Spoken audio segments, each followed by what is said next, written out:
Alors, le temps que vous écriviez les questions, moi, je suis passé d'une salle à l'autre. Alors, il y avait un petit temps de démarrage, forcément, mais très, très vite, j'ai entendu une grande maturité et une profondeur dans les échanges. C'est-à-dire, on voit bien que cette question du don vous habite. Des définitions vraiment intéressantes, donner de son temps, de son énergie, sans attente de retour, sans recevoir de contrepartie financière ou autre. Il y avait aussi des émotions, des dimensions peut-être même spirituelles sur la joie du don et aussi les risques d'épuisement, de se faire, j'ai noté quelques petites phrases, de se faire happer, manger complètement, de s'épuiser, d'aller jusqu'au burn-out, jusqu'où aller. Il y avait aussi la question de reconnaître la gratitude du don chez les familles, les bénévoles. La question de comment se préserver, se nourrir pour nourrir. Donc, il y a à la fois voilà, de donner aux autres, mais aussi qu'est-ce que l'on donne et on reçoit pour soi. Est-ce qu'il y a une relation entre les deux? Là, la dernière question qui s'affiche, comment trouver l'équilibre entre faire don de soi aux autres et l'équilibre de notre famille et surtout de notre couple? Voilà, comment donner sans m'imposer? Ça, c'est intéressant. On en reparlera, effectivement, le don peut être envahissant. Donc, c'est pour ça que je parlais en introduction de la question de l'ajustement du don. Comment conserver la joie du don, la motivation, pour qu'elle soit féconde dans le temps? Comment ajuster notre don pour continuer à ressentir la joie, être utile aux autres, être source de renouvellement, de propositions, malgré les déceptions, les découragements? Je vous donnerai une parole du pape François qui peut vous aider là-dessus, sans s'épuiser et dans le respect des capacités d'engagement de chacun. Super. Comment puis-je donner tel que je suis dans une juste humilité de temps et de compétences pour le bien commun? Tel que je suis. C'est bien. On voit bien qu'il y a cette relation entre l'être et le faire. Hein. Donner, on est plutôt dans l'ordre du faire, mais tel que je suis, ça c'est la dimension de l'être. Comment les deux peuvent se rejoindre? De manière humble, humilité, humus, c'est la terre d'où je suis. L'humilité, c'est reconnaître qui l'on est. Donc, pour le bien commun. C'est super. Bon, écoutez, ça me donne déjà de la matière pour continuer. Je vous invite à revenir sur l'écran. S'il y a la moindre blocage, moindre souci, dites-le moi. Mais là, déjà, je trouve qu'on a de la belle matière. Merci, bravo. Donc, continuons. Alors, je fais un petit détour par... Là, je remonte très, très haut avec le pape François. J'aime beaucoup l'encyclique Evangelii Gaudium. Donc, la note 88. L'Évangile nous invite toujours à courir le risque de la rencontre avec le visage de l'autre, avec sa présence physique qui interpelle, avec sa souffrance et ses demandes, avec sa joie contagieuse dans un constant corps à corps. Oui, j'ai entendu aussi des remarques disant que le don, ce n'est pas uniquement abstrait, c'est aussi charnel, concret, physique. Et là, le pape François nous le rappelle. La foi authentique dans le Fils de Dieu fait chair, est inséparable du don de soi. Parce que, oui, en introduction, il dit, certains voudraient imaginer un Christ, une foi complètement abstraite. Là, le pape François nous rappelle que c'est charnel. Donc, on donne de soi, de l'appartenance à la communauté, du service, de la réconciliation avec la chair des autres. Dans son incarnation, le Fils de Dieu nous a invités à la révolution de la tendresse. Voilà. Donc, tout est dit. Allez, je continue. Mais le don pose problème. Il y a beaucoup de débats. C'est compliqué. Beaucoup d'opposition. Et là, donc numéro 76, le problème du développement au sens large. Pardon, là c'est Caritas in Veritate, j'ai oublié de le noter ici. Caritas in Veritate, pas Benoît XVI. Le problème du développement est strictement lié aussi à notre conception de l'homme. Donc quand je dis développement, j'intègre votre action d'éducation. Il n'y a pas de développement plénier et de bien commun universel sans bien spirituel et moral des personnes considérées dans leur intégrité de leur âme et de leur corps. Donc quand on parle de don de soi, c'est qui donne? Enfin, ça renvoie à notre conception de la personne humaine.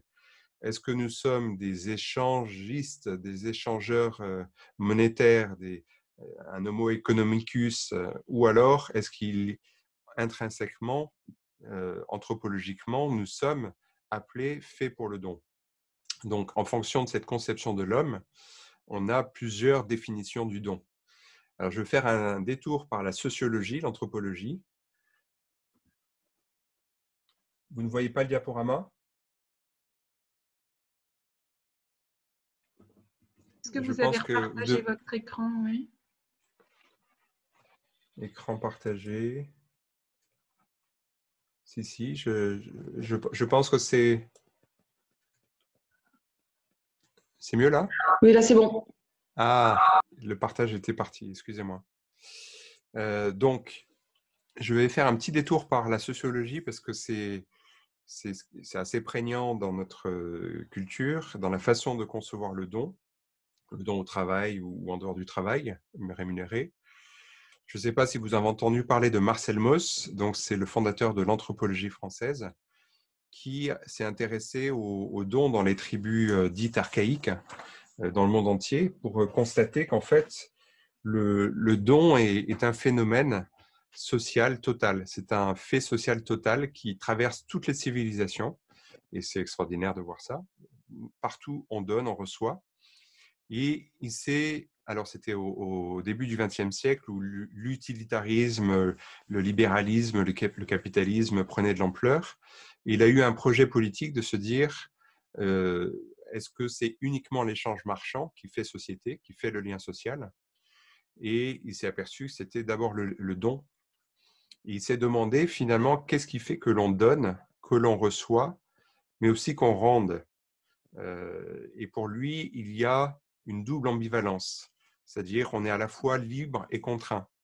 Libre de donner, on pourrait ne pas donner, et on pourrait dire que le don, il y a don s'il pouvait ne pas avoir existé. Sinon, ça ne serait pas du don. C'est une façon de voir le don. Donc, il y a une certaine liberté et en même temps une contrainte, ou en tout cas des codes sociaux. On donne peut-être par intérêt ou gratuité. On verra que cette opposition intérêt-gratuité, elle est problématique. Donc, c'est cette définition du don qui domine aujourd'hui dans on va dire, dans le champ intellectuel et pratique. Mais il y a d'autres définitions du don. Et là, si on remonte à l'Antiquité, si on part de la règle d'or, si on voit les définitions des philosophes grecs et même chez Sénèque à Rome, et évidemment dans les définitions judéo-chrétiennes bibliques, on a une autre définition du don qui est un transfert librement décidé d'un bien matériel ou immatériel au profit de quelqu'un sans en attendre de contrepartie ou de retour. Parce qu'il y a une motivation intrinsèque, c'est-à-dire le don a sa finalité propre. Et donc là, on est dans un don qui est plus ouvert.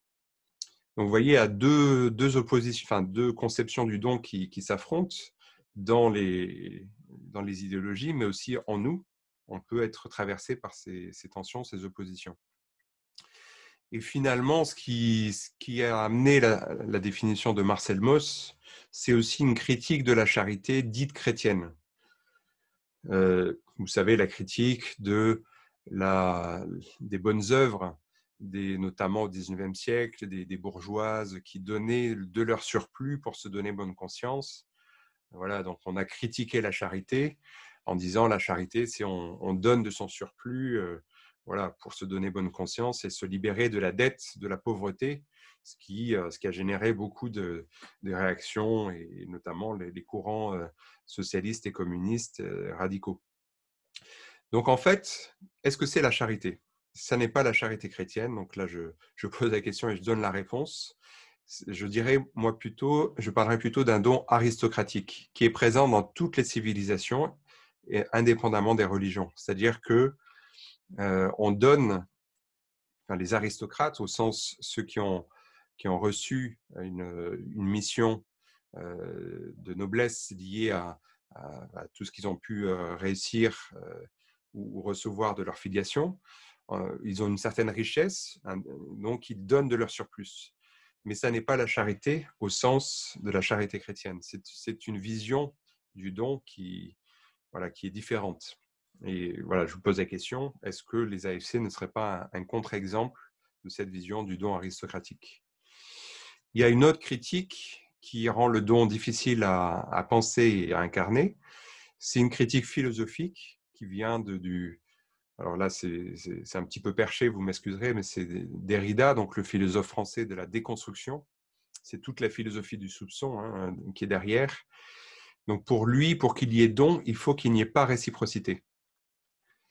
Or, si on considère que l'absence de réciprocité est impossible, alors, nous dit Derrida, le don est l'impossible. Autrement dit, pour lui, pour qu'il y ait don, il ne faut pas qu'il y ait de retour. Et comme on observe que dans le don, il y a quasiment toujours un retour d'une manière ou d'une autre, alors le don n'existe pas. Et ça, c'est un piège philosophique dont il faut sortir parce que le paradoxe est mal posé. On va opposer gratuité et intérêt. Là, il parle de réciprocité, mais en fait, derrière, la question, c'est est-ce qu'on donne par intérêt pour soi, pour se faire voir, se faire bien voir, pour sa propre satisfaction, ou est-ce qu'on donne gratuitement, de façon complètement pure, complètement abstraite, complètement dénuée d'intention de retour? Et donc, on va opposer les deux.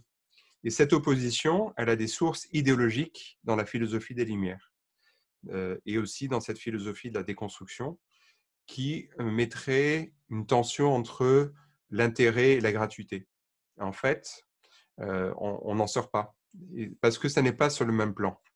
Et d'ailleurs, dans Caritas in Veritate, il y a une phrase qui nous a beaucoup fait travailler. J'ai oublié de préciser que je faisais partie d'un groupe de recherche, groupe Le Grasse, qui a été fondé par Pierre-Yves Gomez, avec le père Pascalis, j'entendais certains qui en fait partie aussi. On travaille depuis une dizaine d'années sur le don. Et le point de départ, ça a été Caritas in Veritate en 2009. Et cette phrase, elle est très importante. Le marché de la gratuité n'existe pas et on ne peut pas imposer par la loi des comportements gratuits. Pourtant, aussi bien le marché que la politique ont besoin de personnes ouvertes aux dons réciproques. Tiens, vous voyez, il fait un lien entre gratuité et don réciproque. Curieux, ça voudrait dire que il peut y avoir gratuité et réciprocité. C'est cela, en fait, que nous dit le pape François, le pape Benoît XVI, pardon. Alors, cette idée du don pur, dénué de toute attente, toute espérance de retour, elle est, ce que je dirais, c'est une idée chrétienne trahie, devenue folle. Alors, revenons aux évangiles. Si on prend Luc 14, Saint Luc 14, quand tu donnes un déjeuner ou un dîner, n'invite pas tes amis, ni tes frères, ni tes parents, ni de riches voisins, sinon eux aussi te rendraient l'invitation et ce serait pour toi un don en retour. Donc, ce qui est dit là, c'est que si on donnait de cette manière, on le ferait pour avoir un retour. Ok, donc là, effectivement, si on le fait pour recevoir, on s'éloigne de la dimension gratuite. Jusque-là, nous sommes d'accord avec Jésus. Et on croit être, voilà, vous allez voir qu'on est quand même très imprégné par cette opposition gratuité-intérêt. Mais toi, quand tu fais l'aumône, quand que ta main gauche ignore ce que fait ta main droite, afin que ton aumône reste dans le secret, point virgule, ton Père qui voit dans le secret te le rendra. Tiens, il y a bien l'espérance d'un retour. Il y a bien l'espérance du fait que ce que l'on donne produise un fruit. Simplement, ça n'est pas la finalité première. Pour autant, le Christ qui nous connaît nous rappelle que ce don qu'on fait dans le secret nous sera rendu au centuple même, par une mesure pleine, tasse, etc. Enfin, voilà, donc Saint Luc chapitre 6, donne à quiconque te demande. Donc il y a la question de la demande, que j'ai entendue aussi dans les petits groupes, les familles, les enfants qui demandent. Et à qui prend ton bien, ne le réclame pas. Ce que vous voulez que les autres fassent pour vous, faites-le aussi pour eux. Là, il y a un changement, une révolution dans l'histoire humaine, carrément, par ce verset. Je ne sais pas si vous savez, mais la règle d'or, ne fais pas autrui ce que tu n'aimerais pas qu'il te soit fait, est présente dans toutes les civilisations. C'est la règle universelle, c'est la règle éthique universelle. Mais il y a un changement à partir de cette formulation positive que donne le Christ. Ce que vous voulez que les autres fassent pour vous, faites-le aussi pour vous. Il y a une dimension du vouloir, de l'intention de donner pour le bien d'autrui. Parce qu'on aimerait aussi avoir ce bien pour soi. Il ne pose pas les deux. Donnez et l'on vous donnera. C'est une mesure bien pleine, tassée, secouée, débordante, qui sera versée dans le pan de votre vêtement, car la mesure dont vous vous servez pour les autres servira de mesure aussi pour vous. Donc là, le Christ nous invite à dépasser la mesure tout en nous rappelant qu'il y a une mesure. C'est assez paradoxal. Dépasser l'attente pour soi, et pour autant, elle existe. Ce que vous voulez que les autres fassent pour vous, faites-le aussi pour eux. Aime ton prochain comme toi-même. Donc, il n'y a pas une opposition entre intérêt et gratuité. Et même déjà Aristote avait dit l'homme de bien fait du bien pour autrui, et on pourrait penser qu'il est égoïste en obtenant un bien pour soi. Et bien, dans la morale chrétienne et même aristotélicienne, le fait de vouloir le bien pour autrui n'évacue pas un bien pour soi. Et le fait d'espérer un bien pour soi n'évacue pas le bien pour autrui. Et les deux peuvent s'ajuster, justement. Donc l'enjeu, il est là. Comment donner pour le bien pour autrui sans forcément écraser, se faire manger ou évacuer l'espérance d'un bien pour soi. Et même le Christ a agi de cette manière. Si on prend la dernière parole du Christ sur la croix, « J'ai soif ». Qu'est-ce que ça veut dire? Il a soif de notre amour. Et on avait un débat justement avec le père Pascalide là-dessus. En discutant, je me permets je ne me mets pas à son niveau, mais c'est pour moi un de mes mentors. Donc, la présence de la Vierge Marie et de Saint Jean au pied de la croix montre bien que déjà le don du Christ était reçu, au moins par la Vierge Marie et Saint Jean, et même par le centurion. Et on voit par El Monial qui nous rappelle « Mon cœur ne reçoit qu'ingratitude ». Donc, il a l'espérance d'un retour. Et donc, le Christ donne sa vie gratuitement, mais il espère que ce don soit accueilli avec gratitude. Et donc, vous voyez, je vous parle de ça pour évacuer ce soupçon, cette philosophie du soupçon qui est un virus, en fait. Et en même temps, c'est bon de se rappeler qu'il y a une espérance que notre don fasse du bien et qu'il soit même accueilli. S'il n'est pas accueilli, ça procure de la tristesse. Mais si on le fait pour qu'il soit accueilli et qu'il n'est pas accueilli, là, on est en colère. Et là, on voit bien que notre intention a été différente. Alors, pour synthétiser les différents chapeaux, les différentes définitions du don, je vous invite à distinguer 4 formes de dons.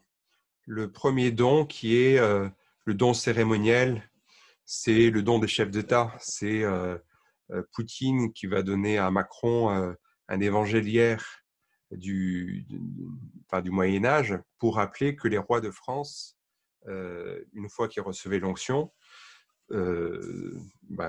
promettaient d'être des bons rois en mettant la main sur un évangéliaire qui avait été façonné par les Russes. Donc, de cette manière, Poutine rappelle, quand Macron le reçoit à Versailles, que les rois de France étaient quelque part dépendants des Russes. Vous voyez, donc c'est des dons cérémoniels, publics, qui montrent qu'il y a une alliance, mais qu'on dépend les uns des autres, et c'est ce qui achète la paix. Et on retrouve cela au niveau relationnel, sauf que c'est à un niveau plus privé. Donc, on va donner, échanger dans la sphère sociale. On va s'inviter à dîner, offrir une bouteille de vin, etc., pour entretenir l'alliance et entretenir la paix. Il y a une autre forme de don qui est le don d'entraide, qui relève de la solidarité ou de la philanthropie. Donc, les donations humanitaires, on ne sait pas à qui on donne concrètement. Quand on donne son sang, il n'y a pas de retour direct. Et ça peut être aussi un don offert au nom de l'attachement au groupe, à une famille, à une nation, à une tribu, etc. Donc, c'est un don qui peut être problématique.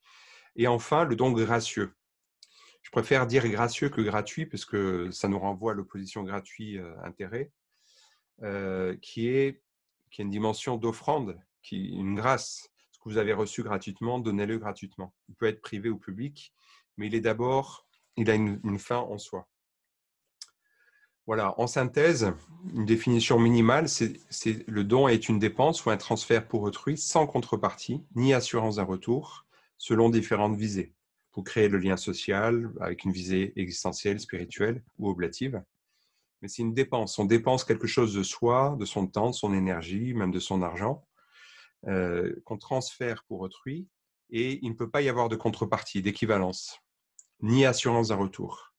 Mais cela n'évacue pas l'idée qu'il y ait l'espérance d'un effet, d'une fécondité. Voilà. Ça va? Donc, ça, c'était la phase la plus intellectuelle. Donc, on va aller maintenant sur on va faire le tour du ruban de Mobius, du cercle vertueux, pour essayer de voir qu'est-ce qui se produit. Alors, revenons au don. Qu'est-ce qui nous développe, qu'est-ce qui nous construit? Et effectivement, c'est le don qui est au cœur de notre développement. Là, je mets le colonel Beltrame en photo. Et c'est important de se rappeler que dans notre propre parcours, mais dans le parcours aussi d'un leader en général, d'un responsable, mais aussi des bénévoles avec lesquels vous travaillez, on se construit à partir d'une éducation, plus ou moins au don. Voilà, personnellement, je n'ai pas fait scoutisme, mais j'ai 4 enfants et je vois bien que c'est une école du don, clairement. Donc, et je vois bien aussi dans mes étudiants, je repère assez vite ceux qui ont été éduqués au don ou pas. Hein. Il y a aussi nos expériences professionnelles ou non professionnelles, nos expériences de la vulnérabilité, le fait ce qu'on appelle le don empêché, de ne pas pouvoir donner à la mesure de ce qu'on voudrait donner, dans le cas du travail ou de la famille. Et cette manière de vivre le don avec résilience peut nous pousser à vouloir quand même donner, à continuer à donner. Ça peut être aussi la rencontre avec des donateurs inspirants, qui nous donnent envie de donner, qui nous inspirent. Ça peut être aussi des dons réussis dans le travail, au sens large, hein, rémunérés ou non rémunérés dans la famille. Donc, c'est des dons qui ont été féconds et finalement qui participent à la construction de notre identité.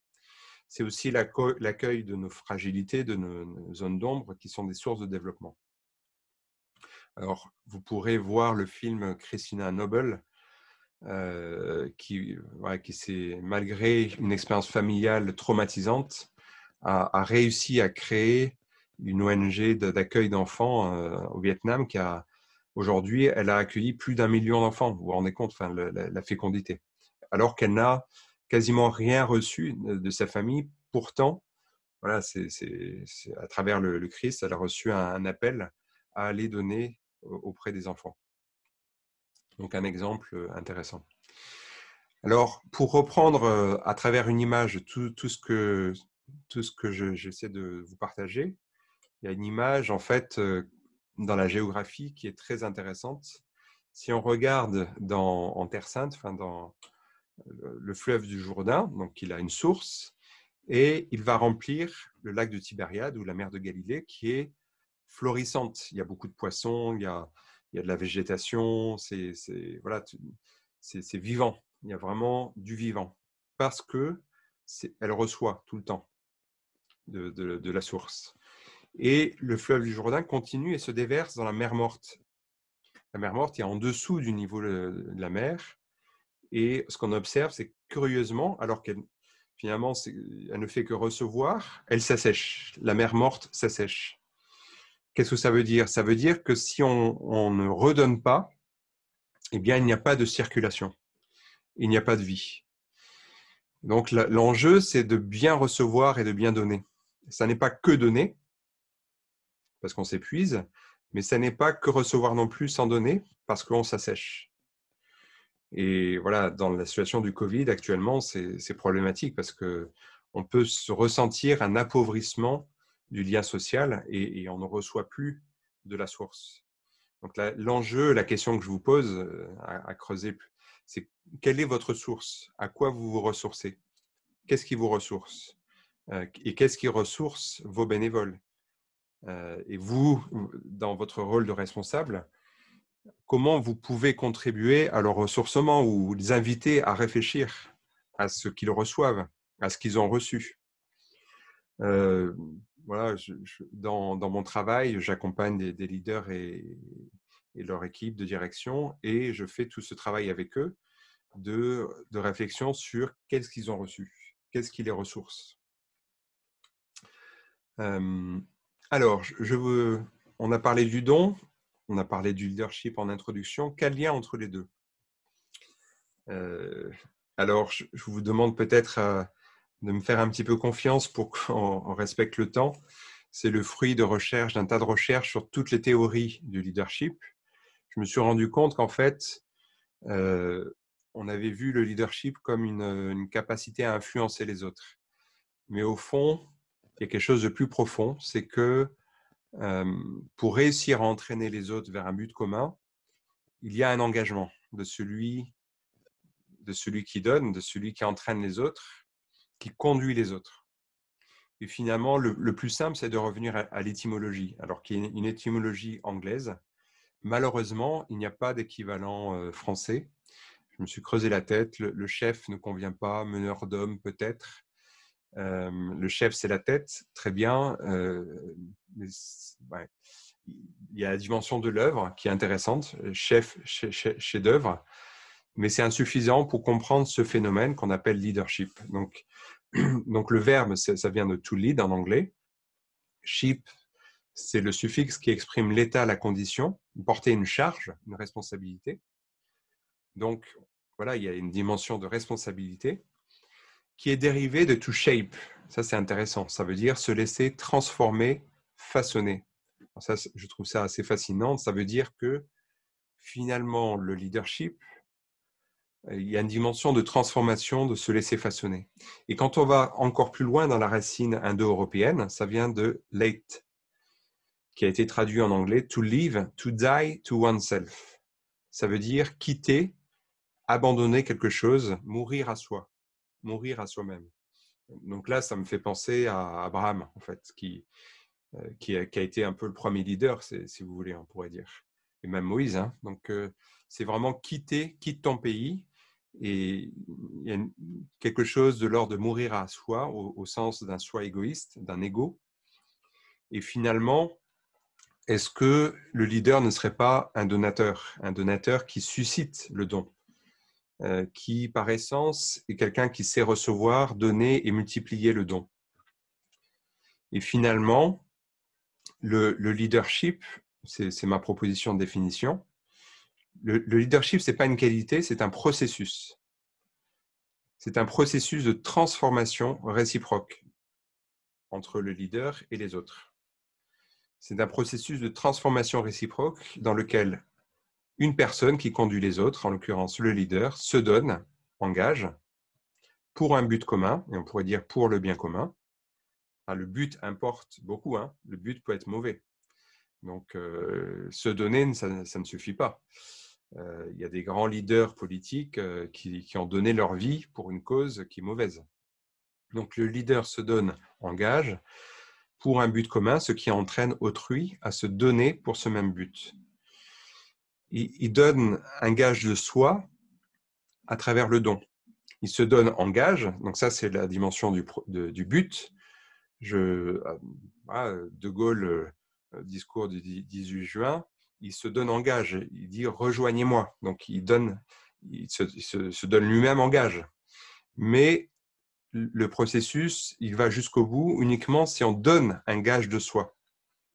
Et d'ailleurs, petite étymologie, le gage, je ne sais pas si vous savez ce que c'est, et engagement, ingagio, c'est on donne un gage, et le gage, c'est on prenait un caillou qu'on coupait en deux, et chacun prenait une partie du caillou, et c'était une sorte de contrat moral, et on se retrouvait après, et on réassemblait les deux parties du caillou, et c'est ça le gage. Donc, donner un gage, c'est ça en fait, hein. C'est s'engager, c'est par la parole, par la promesse, on s'engage pour un but, et vous vous êtes engagé au sein des AFC, donc il y a une dimension de promesse, mais l'engagement, donc il a deux versions, il a il a deux versants. Un premier versant, on s'engage pour un but, pour une promesse, mais il y a un deuxième versant, c'est on donne un gage de soi à travers le don concret. Voilà, donc je m'emballe, j'avance. Et finalement, quel est le liant de cette histoire du leadership, de toutes ces théories, de toutes ces conceptions? C'est l'hypothèse que j'ai défendue, hein, que j'espère avoir… oui, vous pouvez dessiner sur l'écran si vous voulez. Et si la logique du don était ce qui relie le leader aux autres, mais aussi à lui-même? Finalement, c'est le fait de donner plutôt que d'ordonner qui fait qu'on devient leader. Le leader paie de sa personne, il donne du sien et il ne peut pas se contenter de son autorité. Je suis responsable, je suis responsable de chantier, d'un chantier, etc. Ça ne suffit pas. Il y a bien une dimension de don de soi. Et quand on regarde le récit des grands leaders, hein, même si, si on prend un Martin Luther King, etc., enfin, on voit bien qu'ils se sont donnés au sens de la promesse, mais que ça s'est incarné de manière concrète. Donc voilà. Alors, vous voulez bien effacer s'il vous plaît, ce que vous avez écrit. Alors, je regarde mon timing. Il y aura aussi un atelier pour terminer. Hein, donc là, je vous prie d'être patient, patiente en m'écoutant. Et il y aura un atelier de synthèse pour mettre tout ça en musique dans votre propre réalité concrète. Donc là, on va faire le tour de la boucle. Alors, la question de l'identité et du don. Là, je prends Gaudium et Spes, donc Vatican II. L'homme, seule créature sur terre que Dieu a voulu pour elle-même, ne peut pleinement se trouver que par le don désintéressé de lui-même. Alors là, il y a un petit problème de traduction et Saint Jean-Paul II parlait, lui, plutôt de don de soi sincère.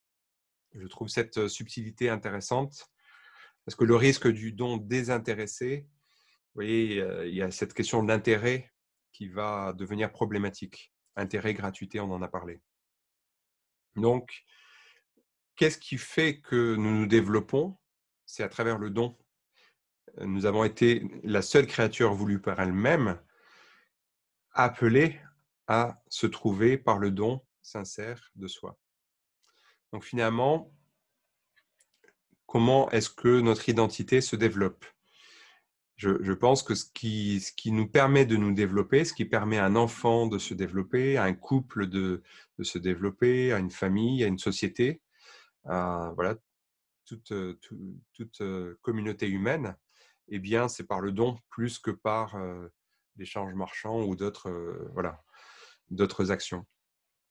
Et donc, si on se réfère à Marcel Mauss, qu'on a vu tout à l'heure, hein, le célèbre sociologue, à travers le don, on véhicule quelque chose de soi. À travers un cadeau, symboliquement, on transfère quelque chose de soi.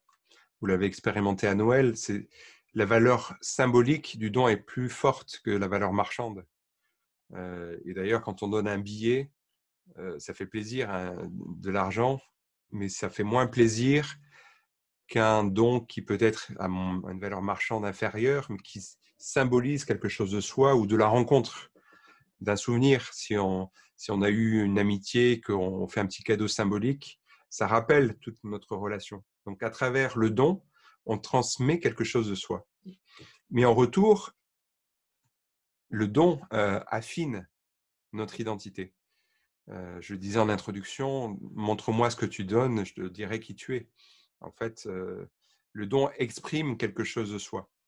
Le faire, don, donne à voir qui l'on est. Et dans cette construction de notre identité, il y a des personnes qui nous ont inspirés. Ça peut être des missionnaires qui nous ont fortement inspirés, ou des personnes dans notre famille, notre entourage. Voilà. Et finalement, j'arrête de dire finalement, mais être responsable ou leader, c'est répondre aux dons reçus, au sens de respondere sponsio. Sponsio qui a donné époux, épouse. Hein. La responsabilité, c'est répondre de ses promesses. Donc, c'est la capacité à dire, on m'a donné une mission dont je suis responsable et je réponds de cette promesse. Et c'est ce qui fait que je m'engage. Voilà. Mais ces promesses, elles sont le fruit de toutes les promesses que nous-mêmes nous avons reçues. Voilà. Donc, il y a une relation entre ce que l'on a reçu et ce qu'on va décider de donner de manière responsable. Donc, il y a une circulation. Donc, la responsabilité du leader, donc votre responsabilité, c'est de choisir quoi répondre à la promesse du don. Vous avez promis de vous engager, c'est une forme de promesse, et c'est vrai dans tout grand engagement, hein, dans l'engagement entre époux, c'est qu'est-ce que vous répondez de manière libre et responsable à la promesse du don. Alors, je fais un détour à nouveau par Evangelii Gaudium. Bon, regardez juste les mots en gras, parce que je vais devoir avancer. Il y a, vous voyez, dans le début de cette citation, la source, c'est le don de Jésus sur la croix. Toutefois, on ne donne pas comme une obligation, c'est la fin de la citation, comme un poids qui nous épuise, mais comme un choix personnel qui nous remplit de joie et nous donne une identité. Donc, il y a bien une relation entre le choix personnel et notre identité. Et c'est ça qui nous remplit de joie, en nous rappelant à quoi est-ce que nous nous ressourçons. Ici, pour nous chrétiens, c'est le don de Jésus sur la croix. Mais il y a bien un choix personnel, responsable, qui est cohérent avec notre identité, avec ce qui nous a construit, ce qui nous a permis de nous développer. Et lorsqu'il y a finalement cette circulation ajustée, pour reprendre l'image du Jourdain, du lac de Tibériade, etc., eh bien, nous savons reconnaître qui est notre source, quelle est la source de notre don, et nous choisissons en fonction de qui nous sommes. Et vous l'avez très bien dit, hein, il y a une question, comment... je ne l'ai pas noté, mais vous vous rappelez, comment donner en fonction de qui je suis. Magnifique. Vous voyez bien que c'est ce que je suis, ce que j'ai reçu, qui va me permettre de dire qu'est-ce que je donne de manière libre et responsable. Et c'est ce qui va donner de la joie. Voilà. Et cet engagement, est-ce que c'est une vocation ?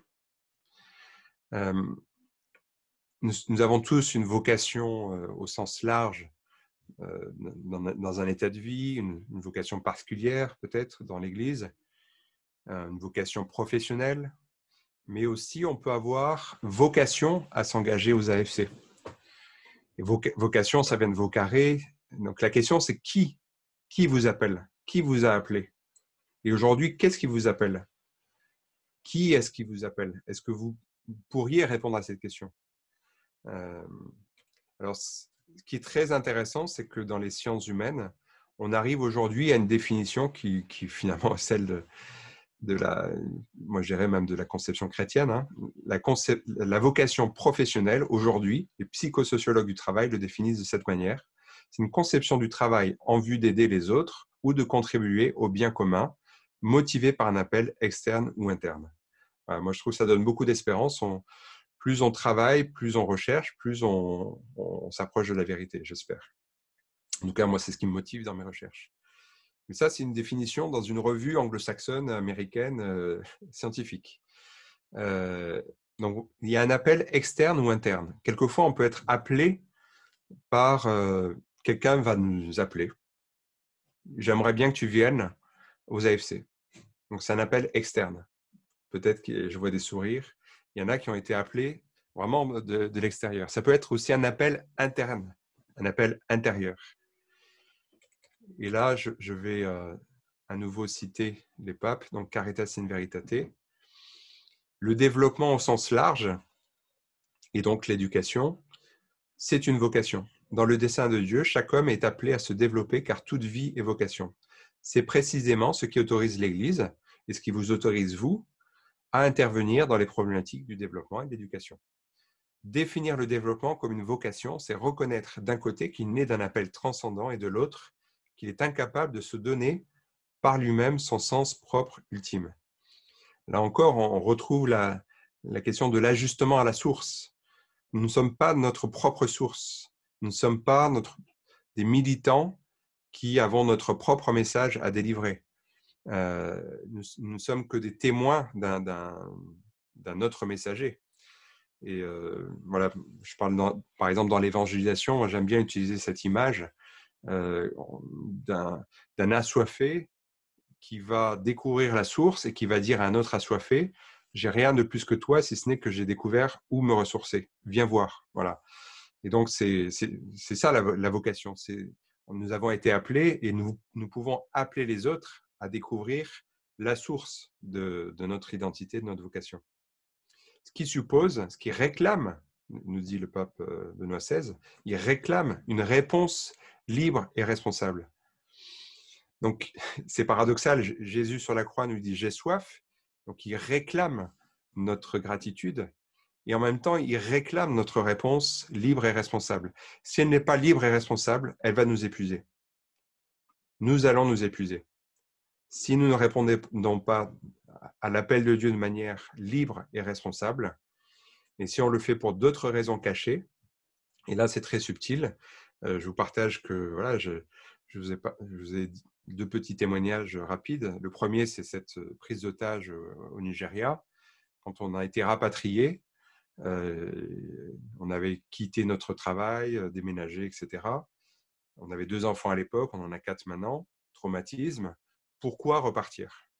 Et c'est une petite parole de la petite Thérèse de l'Enfant Jésus qui m'a... j'étais à Lisieux auprès de sa tombe et je suis tombé dans les récits. Vous savez, ce passage où elle s'impatiente avec sa sœur qui fait beaucoup de bruit pendant les temps d'adoration. Elle a tout essayé. Et ce que j'ai retenu, c'est quand on a tout essayé, il ne reste plus que l'amour. Voilà. Donc finalement, qu'est-ce qui pousse à continuer à donner alors qu'on a tout essayé et ça n'a pas marché ? C'est l'amour. Voilà. Et une réponse libre et responsable. Donc, identité, qui nous sommes, qu'est-ce qui nous a construit ? Notre vocation, nous avons été appelés et nous partons en mission. La mission, vous voyez, l'enjeu, enfin, ce que j'essaie de vous dire, c'est de chercher cette cohérence entre votre histoire, votre identité, votre appel, ce qui vous ressource, la source de votre engagement et votre mission, votre lettre de mission. La mission, c'est l'endroit où votre joie profonde et la fin profonde du monde se rencontrent. La mission, c'est le pourquoi de l'engagement, en un seul mot. Pourquoi est-ce que vous vous engagez ? Est-ce que c'est un projet uniquement politique ? Est-ce que ça peut être égotique, hein ? On a tous ce risque-là de trouver une satisfaction, une raison d'être, mais au sens égotique, de se satisfaire, de satisfaire notre ego et pas notre vrai soi dans une mission. Or, la mission, ce n'est pas un projet à accomplir, mais un don à recevoir. D'où la notion de lettre de mission. Ce n'est pas « vous devez obtenir tel résultat, avoir telle performance », même si dans le cas du travail, c'est présent, évidemment. Mais c'est d'abord un don à recevoir. Donc voilà, on a fait une première étape, identité et vocation. Je regarde peut-être le chat. Est-ce que quelqu'un veut prendre la parole pour poser une question ? Ce sera peut-être plus simple.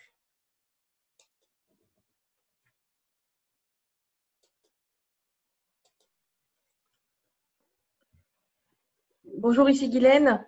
Oui. Quand vous avez repris la parole sur les différentes façons du don, juste après l'atelier, vous n'aviez pas encore repartagé votre écran. Est-ce que vous sauriez revenir sur la diapositive où vous citiez le pape François ? Le pape François sur... Qu'est-ce que l'évangélisation ? Vous la voyez ? Oui, je la vois. Voilà. Merci beaucoup. Evangelii Gaudium, de Zi et Evangelii nous invite à courir le risque de la rencontre avec le visage de l'autre, avec sa présence physique. Voilà. Donc, je continue. On va aller vers la mission au sein des AFC. Donc, votre identité et votre vocation vous poussent à vous engager vers un but commun. Donc, c'est ce but commun qui justifie, entre guillemets, votre engagement, qui suscite et nourrit le leader.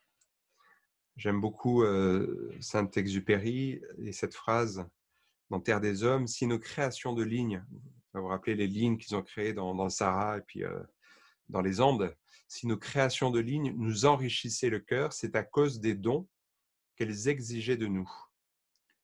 La ligne naissait de nos dons. Une fois née, elle nous faisait naître. C'est magnifique. C'est finalement en donnant que l'on est à soi-même. C'est une fois que l'on a donné que l'on est du verbe naître, mais aussi qu'on est à soi, qu'on est vraiment soi. Donc c'est par le don que l'on devient vraiment soi. Et là, la question c'est vers quel but? Et donc là, on est sur, en 2 mots, pourquoi? Pourquoi est-ce que, en 2 mots, nous nous engageons? Ça, c'est le but commun. C'est plus spécifique. C'est pour un problème concret, dans un contexte donné, une époque donnée. Pourquoi est-ce que le week-end prochain, on va aller manifester? C'est pour un but bien spécifique, bien concret, et qui est plus ou moins contenu dans le contrat de mission. Alors, vous parlez de lettre de mission, mais c'est une forme de contrat. Il y a une question, Antoine, je crois que c'est enregistré, hein, donc si je vais trop vite, vous m'excusez. En général, c'est un travail que je conduis sur 1 ou 2 jours, donc j'essaie de donner l'essentiel. Et si je travaille sur le don, j'ai peut-être des fois des problèmes avec le don à ne pas savoir ajuster. Vous m'excuserez. Donc, si ce n'est pas clair, vous me pardonnerez ou vous pourrez réécouter. Voilà, donc je continue. Donc, le don pour un but commun dans un cadre concret. Alors, si je reprends l'ensemble, identité, vocation, mission, but commun, il y a un processus d'engagement dans lequel je vous inviterai à vous projeter. La question de l'identité, c'est la réponse à qui suis-je? Qui suis-je? La vocation, au sens large et particulièrement dans votre engagement, c'est qui ou qu'est-ce qui m'appelle? Qu'est-ce qui me met en mouvement? La famille, les enfants, la souffrance des familles, des mauvais modèles anthropologiques. Voilà. Qu'est-ce qui m'appelle? C'est peut-être le Christ lui-même qui vous appelle à vous engager dans cette mission. Pourquoi y répondre en un seul mot? C'est pourquoi moi? C'est Saint Matthieu qui, dans le Caravage, vous voyez ce tableau, où on voit Jésus qui l'appelle et Matthieu qui met le doigt. Pourquoi moi? Pourquoi? Qui suis-je moi pour y répondre? Pourquoi y répondre? Quelle est ma mission? Donc c'est important de se dire, en fonction de mes forces, mes talents, mes circonstances, de qui je suis, de mon identité, ma vocation, pourquoi y répondre? Avant d'aller vers le pourquoi en 2 mots, vers le but commun. Donc ça, c'est le contrat, la lettre de mission. Et l'enjeu, c'est de trouver vous voyez, un emboîtement écologique pour vous-même, pour que ce soit écologique pour les bénévoles que vous allez soutenir. Et vous avez tous, vous en tant que responsable et les bénévoles avec lesquels vous travaillez, une mission, un but commun. Et finalement, l'engagement consiste à se donner pour ce but, pour ce bien commun. Donc il y a voilà, une congruence, une relation entre l'identité, la vocation, la mission et les buts communs, ou une sorte d'alignement, pour dire autrement. Et l'enjeu aussi, c'est, là je m'adresse surtout aux grands responsables nationaux, ou les responsables de chantier ou responsables locaux, peut-être quand vous discutez avec un bénévole ou quelqu'un que vous missionnez, d'une manière ou d'une autre, le renvoyer à cet alignement entre le don que propose, l'engagement que propose l'association et l'alignement personnel, pour qu'il y ait un alignement justement entre ces deux appels.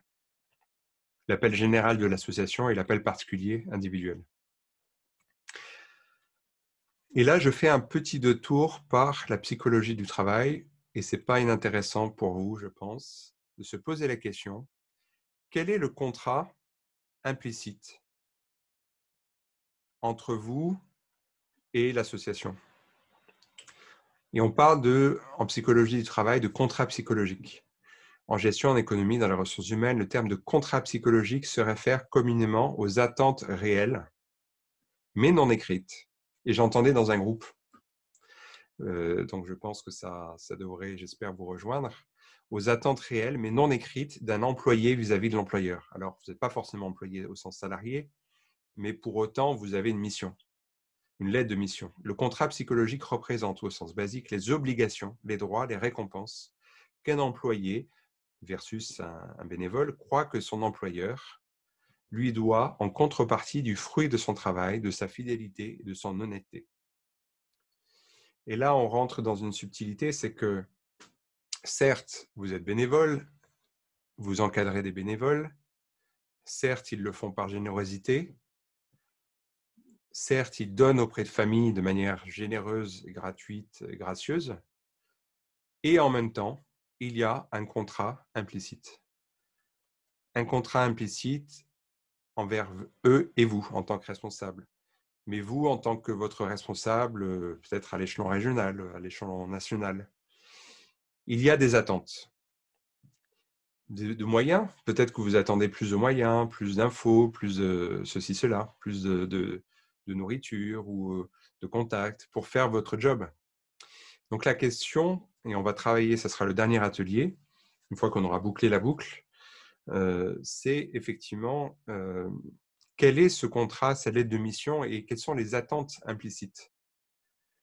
Quels sont les non-dits, ce que vous n'avez pas dit ou ce que vous n'avez pas clairement demandé ou ce qu'on ne vous a pas clairement demandé. Et ce non-dit peut être source de frustration et d'insatisfaction. Donc, c'est important d'en prendre conscience. Et pour avoir étudié le burn-out, surtout dans le domaine associatif et humanitaire,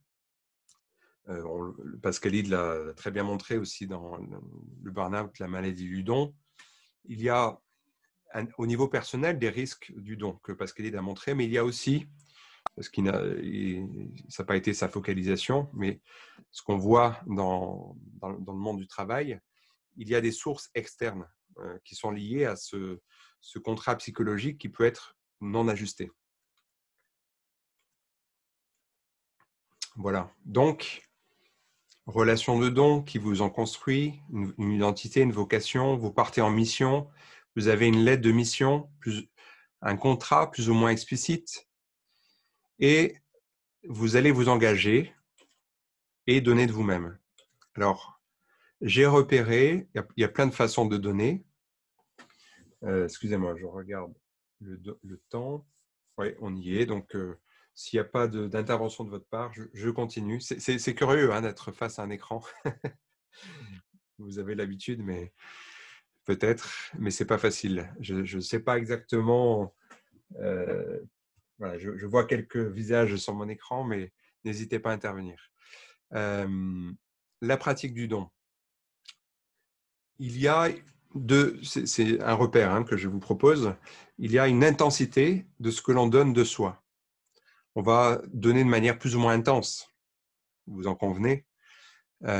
Et aussi, si vous voyez en bas, en abscisse, il y a toujours une ouverture et même une incertitude au don. On ne sait pas ce que ça va produire, on ne sait pas si ça va marcher. On va consacrer du temps le week-end prochain pour manifester, on ne sait pas ce que ça va donner. Pour autant, on va se donner avec plus ou moins d'intensité. Donc, les actes du don, du volontaire, du bénévole contiennent une intensité variable et une incertitude sur le résultat, ainsi que sur le retour. Alors, là où il y a ambiguïté, c'est quelquefois, c'est qu'est-ce que l'on donne, mais à qui on donne. Alors, il y a plusieurs formes de dons, mais ce qui sème un petit peu le trouble, c'est qu'on va aussi donner à l'organisation au sens large, à l'association, à l'employeur, etc. Et quelquefois, on va confondre la cible du don. Est-ce qu'on donne à l'association? Est-ce qu'on donne aux partenaires? Est-ce qu'on donne aux familles? Est-ce qu'on donne à des personnes dans la chair de manière concrète? Et si on n'est pas attentif, le don peut être pathologique. Il peut devenir complexe parce qu'il n'est pas ajusté. Alors, dans les relations, alors je vous soumets ça à votre propre gouverne, hein, votre propre analyse. C'est les formes de dons du leader, des leaders au travail. Mais voilà, j'ai fait cette intervention dans un cadre associatif. J'ai fait ça il y a 15 jours pour l'Arche, voilà, pour l'association Le Rocher, etc. Et mon hypothèse, c'est que apparemment, ça fonctionne aussi dans votre domaine. Il y a plusieurs formes de dons en tant que responsable. La première forme, c'est le don de soutien dans l'activité. Ça, c'est le plus évident, le plus basique. Ça pourrait être une évidence, c'est prosaïque, hein. Vous êtes responsable, c'est normal que vous souteniez les autres dans leur travail. Pour autant, dans l'intensité, dans la qualité de présence, ça peut être perçu comme un don, parce qu'il y a une qualité de présence à l'autre qui fait que c'est reçu comme un don. Ou alors, on fait le strict minimum, ça c'est le contrat, et on voit ça en entreprise, hein, des managers qui, faute de temps ou d'envie ou d'attention à l'autre, font le strict minimum. Voilà ce qu'il faut faire, débrouille-toi, si tu as besoin de moi, tu viens me voir. Mais là, on n'est pas dans le don, on est vraiment dans le contrat. Il y a ensuite une ouverture plus grande, une intensité plus importante, c'est le don d'une expertise personnelle. Vous avez une expérience que vous transmettez aux autres. C'est le fruit de ce que vous avez reçu, mais de tout ce que vous avez donné à travers le temps. Donc symboliquement, ça a une valeur importante. Il y a aussi le don de convivialité. Ça m'a beaucoup étonné, mais c'est peut-être moins étonnant dans le cadre associatif. Mais dans le cadre du travail, il y a certains leaders qui savent créer de la convivialité, un esprit d'équipe, dans leur façon d'animer, de donner une âme, de créer de la convivialité dans leur équipe. Donc là, on est dans ces trois formes de dons, on est dans des dons codifiés à travers le contrat de travail, la lettre de mission. Les trois autres formes de dons, là, on est au-delà. On est dans un don que je qualifierais de plus ouvert, plus incertain. Il y a une forme de don que j'appellerais de mentorat ou d'accompagnement, si vous voulez, où on va aider l'autre à grandir, à se développer. Ça n'est pas forcément demandé, ce n'est pas forcément dans la lettre de mission. Et même si ça l'est, moi, j'observe, c'est assez fascinant, j'ai vu ça dans la banque, hein, des gens qui continuent à soutenir des anciens collaborateurs qui ne sont pas forcément des amis, qui ont même quitté la banque pour les aider à refaire leur CV, à leur donner des contacts. Quand je leur pose la question « Pourquoi est-ce que vous faites ça ?» Ils sont étonnés, ils me disent « Je ne sais pas, ça fait partie de ma conception du travail, de mon rôle de leader, de manager. Oui, je ne me suis pas posé les questions, mais peut-être parce que j'aime les gens, j'aime bien faire ça. » Voilà. Donc là, c'est en dehors du contrat de travail. Et puis, au-delà de la mission, donc là, ça devient incertain, voire risqué. Donc, ça peut, vous l'avez souligné, même être empoisonnant, envahissant. On va soutenir quelqu'un pour des problématiques personnelles, privées, familiales, conjugales. Ce n'est pas forcément dans votre job. Et pourtant, vous allez estimer comme convergent avec votre vocation de répondre à cette demande. Et là, il y a une forme plus absolue et plus rare, mais que j'ai observée aussi dans le monde du travail, c'est prendre un risque pour autrui, pour une cause, un projet qui nous dépasse, et des gens qui vont prendre des risques même pour leur carrière, et c'est magnifique de voir ça. Voilà. Alors, maintenant, on va aller aborder une phase plus problématique, j'en ai un petit peu parlé. Je vais prendre un petit peu le chapeau difficile, le chapeau un peu pessimiste, et donner quelques clés, et on terminera par l'atelier. Il y aura un mot quand même sur la reconnaissance. Je n'aurai pas le temps malheureusement de développer, mais je vais donner quelques repères. Alors, j'aime aussi cette citation de Saint-Exupéry. Antoine, rappelez-moi à quelle heure on finit exactement. Vous me mettez un petit message, s'il vous plaît. Alors, les clés d'un don de soi ajusté. Écoutez Saint-Exupéry. Car il est juste que je reçoive en même temps que je donne afin d'avoir de pouvoir continuer de donner. Je bénis cet échange entre le don et le retour, qui permet de poursuivre la marche et de donner plus loin encore.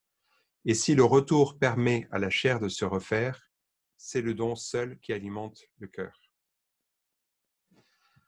Donc, si le retour permet à la chair de se refaire, on a besoin de ce retour, on a besoin de se nourrir, on a besoin de se ressourcer.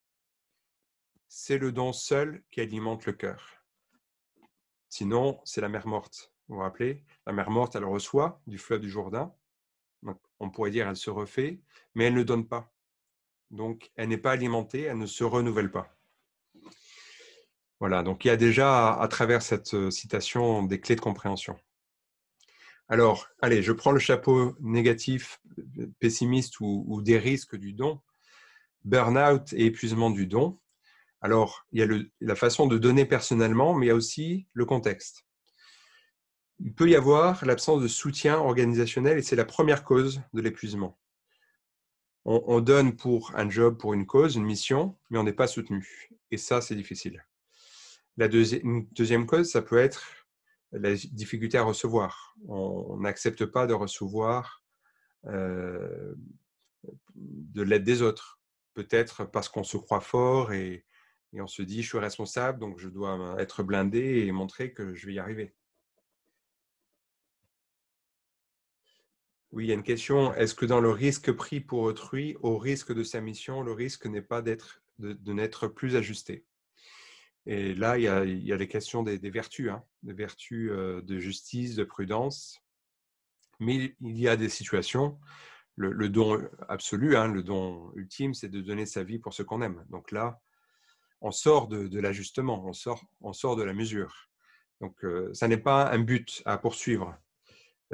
C'est important de souligner, la prise de risque pour autrui, ça n'est pas quelque chose à préméditer, à vouloir.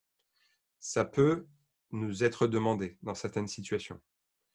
Mais effectivement, il y a un risque de sortie de route. Si on se pense comme généreux à devoir prendre des risques inconsidérés pour les autres ou se sacrifier sur l'autel de la mission, là, on n'est plus ajusté effectivement. Donc, troisième cause d'épuisement du don, c'est l'absence de ressourcement en dehors du travail ou de la mission. L'identification au but de l'engagement, ça c'est très subtil. Et dans les coachings que je peux réaliser, je vois très bien ça, c'est que surtout les gens généreux et sensibles, et j'ai personnellement vécu il y a quelques années un burn-out, je parle en jeu, comme ça c'est plus engageant, je me suis identifié à ma mission. C'est-à-dire que mon travail, ma mission, c'était moi. Et quand on critiquait mon travail ou ma mission, ou quand je n'arrivais pas à atteindre le but que je m'étais fixé, c'était moi-même que je remettais en question. Parce que je me suis identifié au sens de fusion, de confusion. Il y a confusion entre ce que je suis et le but de mon engagement. Et si je fais de mon engagement une finalité de mon accomplissement à tel point que je ne sais plus séparer qui je suis, l'être, de ce que je fais, de ce que je donne. Vous voyez le ruban dont je parlais tout à l'heure, on n'est plus dans l'ajustement, mais on est dans la confusion. Il n'y a plus de séparation entre l'être et le faire. Et là, on est vraiment dans un risque de burn-out. Là où le point 5, le plus facile à comprendre, c'est le don surdosé, on en fait trop. Mais on ne peut pas mesurer ça. On ne sait pas.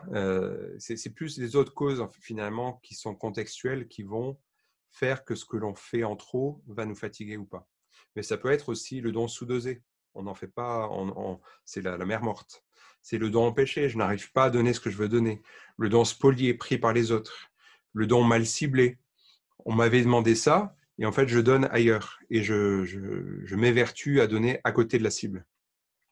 Et effectivement, vous voyez l'étymologie grecque, don, c'est ça qui est extraordinaire. Il y a deux étymologies dans le don. Il y a don, donum, donation, ce qui donne la donation sans contrepartie. Mais il y a aussi don, dosis, la dot, antidote. Dosis, c'est la dose. C'est la dose de vaccin, mais aussi la dose de poison. Et donc, le don peut être empoisonnant. On peut faire un cadeau empoisonné.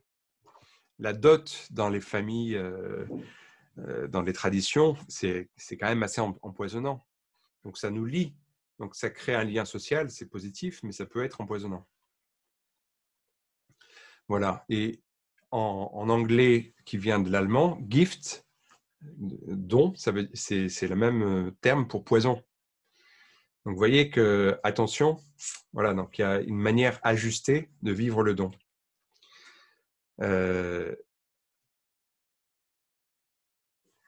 Alors, une parole du pape François que je redonnerai en conclusion, surtout la partie finale. Je vous dis ça pour... Enfin, je me permets de reprendre une parole du pape François pour vous encourager dans votre mission. Voilà, si à travers l'écran, cette parole du pape François pouvait vous toucher, ça serait merveilleux.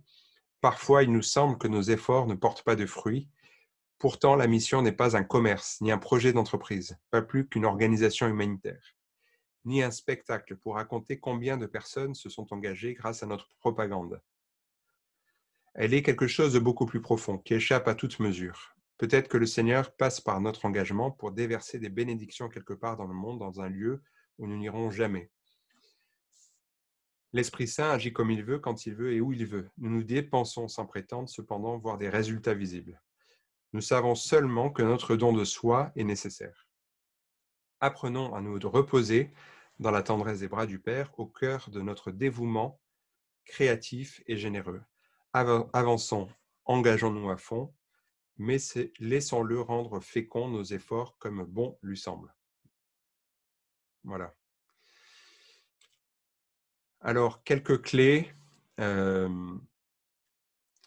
Je suis un peu gêné de vous dire que si vous voulez les creuser, il y a un chapitre dans mon livre sur le sujet, mais rapidement, je vous les donne.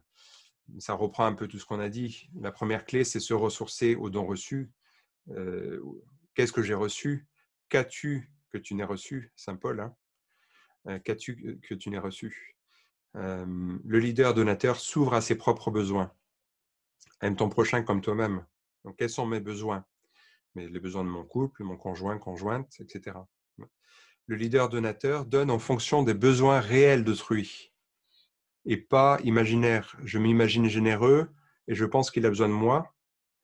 Et là, je ne suis plus ajusté. Donc, quel est le besoin réel d'autrui? Quelle est sa demande? Souvent, par générosité, on va dire, tu as besoin d'aide, et on va donner avant même que l'autre ait exprimé sa demande. Et là, vous allez l'empoisonner et vous empoisonner. Le leader donateur donne sans exiger un effet précis. Ça, c'est subtil. On donne, on espère qu'il y ait un résultat, mais quelque part, on donne pour pas, enfin, quelque part, on renonce à ce qui ait un effet précis, calculable, mesurable. On donne sur la durée pour le but commun. C'est la mission, la lettre de mission, le but commun qui fait qu'on réussit à donner sur la durée. Le don se satisfait de lui-même. Il y a plus de joie à donner qu'à recevoir. Donc, éprouver la joie du don. Et enfin, ce n'est pas la même chose que le point 4. Le point 7, abandonner les effets du don et ne rien exiger en échange. On peut espérer d'abord un effet, on peut espérer également un retour, mais nous sommes invités à l'abandonner. Voilà, donc je vais terminer par la reconnaissance. Donc, je reprends la logique d'ensemble, identité, vocation, qui nous permet de nous engager pour une mission. Cet engagement se manifeste par le don de soi, qui crée de la réciprocité et qui nous invite à penser une manière ajustée de donner pour ne pas nous épuiser et ne pas envahir les autres, ce qui produit de la reconnaissance en vue d'une fécondité voilà, qui ne nous appartient pas complètement. Donc la reconnaissance, elle est dans les deux sens. Il y a d'abord le don de reconnaissance, donc c'est le fait de reconnaître avec gratitude ce que fait l'autre et ce qu'est l'autre qui procure du bonheur au travail. Et ça, on le sait aujourd'hui, on a beaucoup de recherches qui le montrent. La reconnaissance, c'est une condition pour travailler. On ne peut pas se passer de reconnaissance. Ce n'est pas la même chose que la survalorisation de l'ego. Là aussi, il y a une question de justesse et de justice. La reconnaissance, elle est nécessaire pour le volontaire, le bénévole. Et finalement, c'est la reconnaissance, recognitio, enfin de connaître qui tu es, qu'est-ce que tu fais, la reconnaissance du don qui permet de sortir du dilemme égoïsme, altruisme et réciprocité, gratuité dont on a parlé tout à l'heure. Quand on reconnaît l'autre pour ce qu'il est et qu'on donne pour reconnaître l'autre, finalement, on donne de soi pour reconnaître et aimer l'autre. Et c'est ce qui nous permet de sortir de cette ambiguïté, cette ambivalence de l'intérêt gratuité.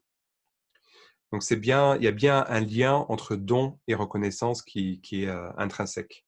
Le don et la reconnaissance vont de pair. Et juste quelques derniers repères intellectuels. Les 3 sphères de la reconnaissance, c'est important de les avoir à l'esprit. Il y a 3 niveaux de reconnaissance qui se jouent en société.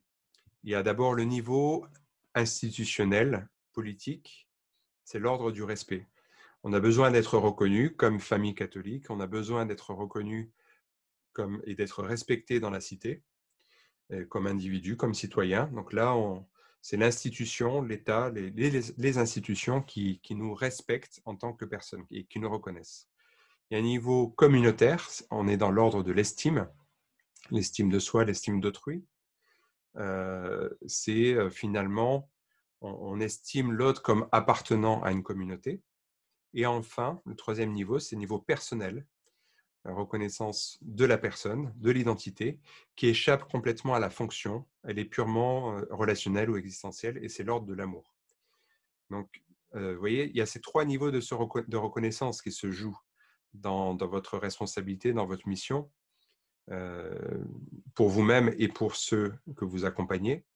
Il y a une reconnaissance institutionnelle, communautaire, on appartient à la même communauté, au même mouvement, et une reconnaissance de la personne pour ce qu'elle est et pour ce qu'elle fait, pour les efforts qu'elle fait, qu'ils réussissent ou pas.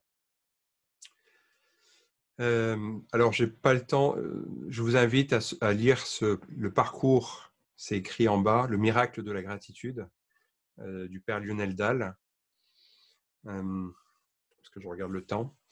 Donc, je ne peux pas le développer, mais vraiment, regardez ce parcours, c'est une source de richesse et à mon avis, ça peut être intéressant pour les AFC.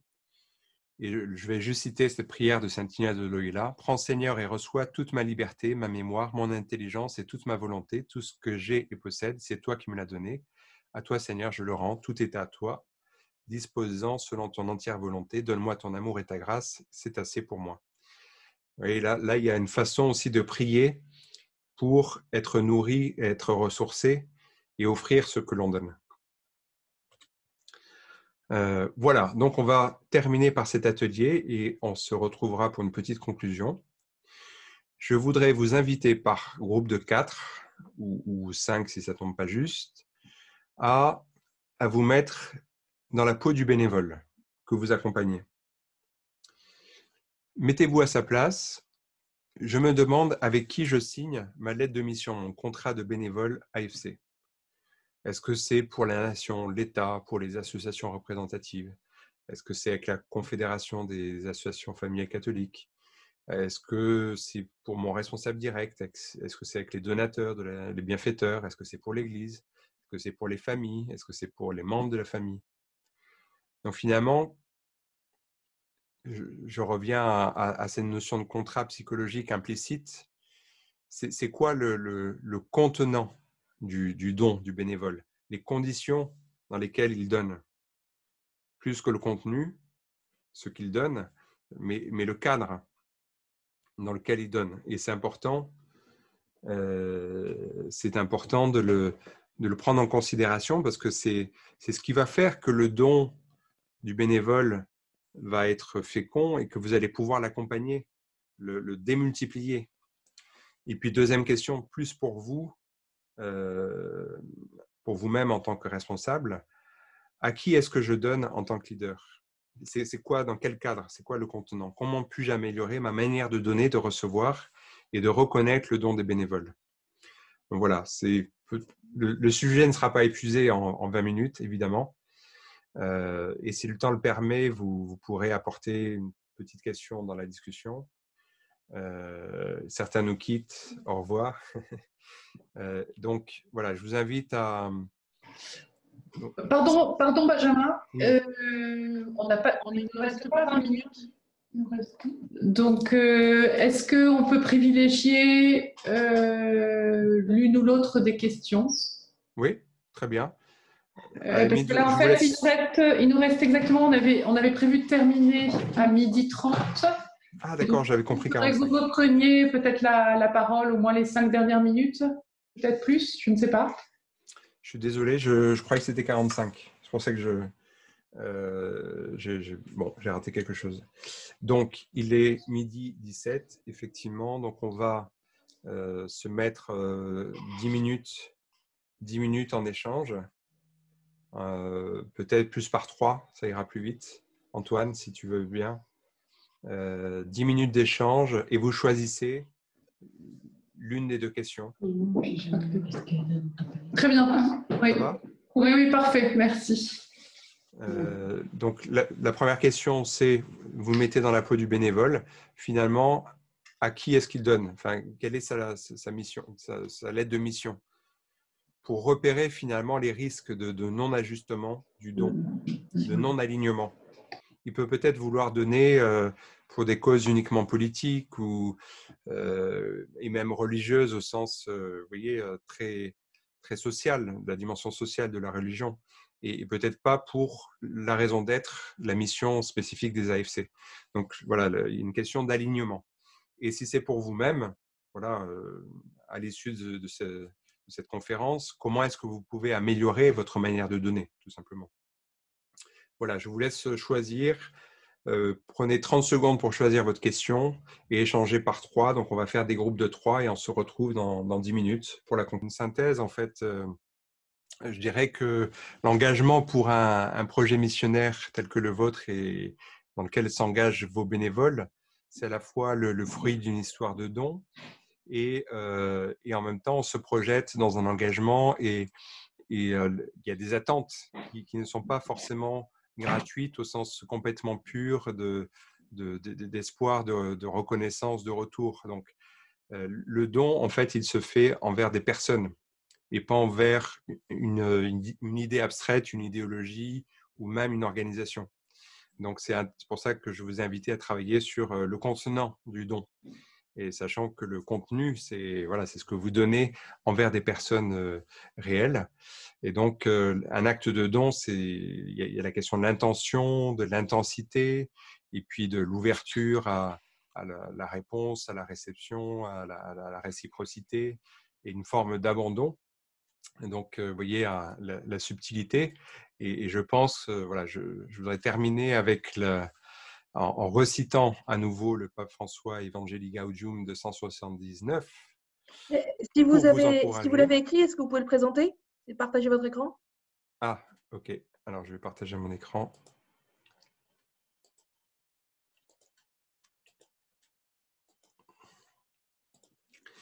Donc, l'Esprit Saint agit comme il veut, quand il veut et où il veut. Nous dépensons sans prétendre, cependant, voir des résultats visibles. Nous savons seulement que notre don de soi est nécessaire. Apprenons à nous reposer dans la tendresse du bras du Père, au cœur de notre dévouement créatif et généreux. Avançons, engageons-nous à fond, mais laissons-le rendre féconds nos efforts comme bon lui semble. Voilà, donc je vous souhaite beaucoup de fécondité, beaucoup de joie dans votre mission. Et le moyen le plus simple de rester en contact pour moi, c'est sur LinkedIn. Voilà, vous tapez LinkedIn si vous souhaitez qu'on soit en relation pour quelque sujet que ce soit. Et je vous souhaite une belle journée, une belle continuation, une belle mission, une belle préparation du week-end prochain. Et voilà, que l'Esprit Saint rende nos actions fécondes. Un grand merci pour votre écoute et votre patience.